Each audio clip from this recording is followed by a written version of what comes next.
सोचने वाली बात दरअसल ये है कि जब भी साउथ की कोई मूवी रिलीज होती है तब बॉलीवुड वालों में ये हड़कंप मच जाता है। और ऐसा अमूमन क्यों होता है कि साउथ की मूवी से क्लैश अवॉइड करता है बॉलीवुड और अपनी ही मूवी से क्लैश करके अपना ही बेड़ा गर्क कर लेता है। 14 तारीख को कांगवा रिलीज होने वाली है। उसकी एडवांस बुकिंग शुरू हो चुकी है और काफ़ी अच्छी एडवांस बुकिंग की शुरुआती रिपोर्ट्स निकलकर सामने आई हैं। सूर्य और बॉबी देओल इसमें हमको दिखने वाले हैं और एक अलग ही तरह की कहानी, एक अलग ही तरह की दुनिया हमको इस मूवी में दिखने वाली है। ट्रेलर को काफ़ी हद तक लोगों ने पसंद भी किया है, हालांकि कई जगहों से क्रिटिसिज्म की भी आवाज़ निकल कर आई है।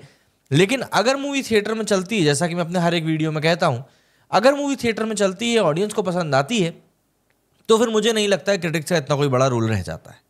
लेकिन जो बात मैंने शुरुआत में कही कि बॉलीवुड क्लैश से क्यों डरता है, मतलब आप देखिए ना, अभी दीपावली के बाद ठीक बाद में सिंघम अगेन और भूल भुलैया 3 को रिलीज किया गया। अब इन दोनों ही मूवीज को क्लैश से नुकसान हुआ है, ये बात सबको पता है।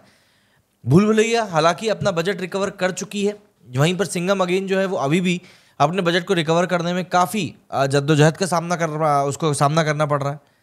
अगर यही मूवीज़ क्लैश से अलग रिलीज हुई होती तो शायद इतनी दिक्कत नहीं होती। अब ऐसे में इन दोनों मूवीज़ के रिलीज होने के करीब 2 हफ्ते के बाद में कांगवा 14 नवंबर को थिएटर्स में हिट कर रही है।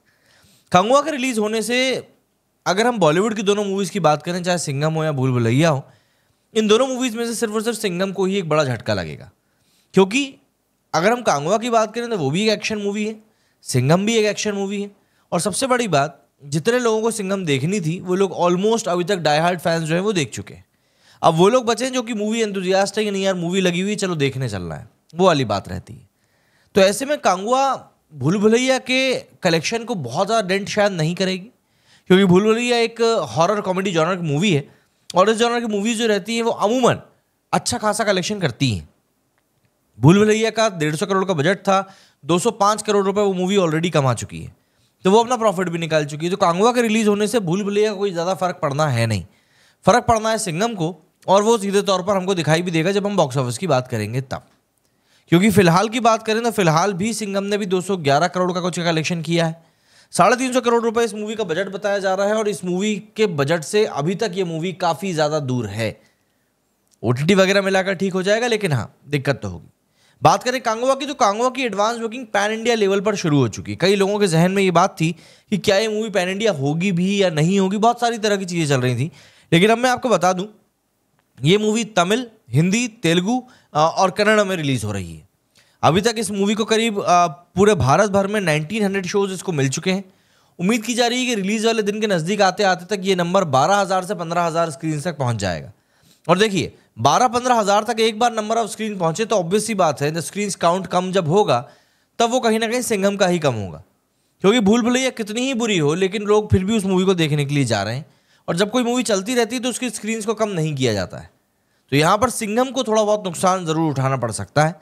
उसके अलावा अगर हम लोग अभी कलेक्शन की बात करें तो कलेक्शन इस मूवी का भी कोई बहुत बड़ा नहीं हुआ है। एडवांस बुकिंग अभी शुरू ही हुई है।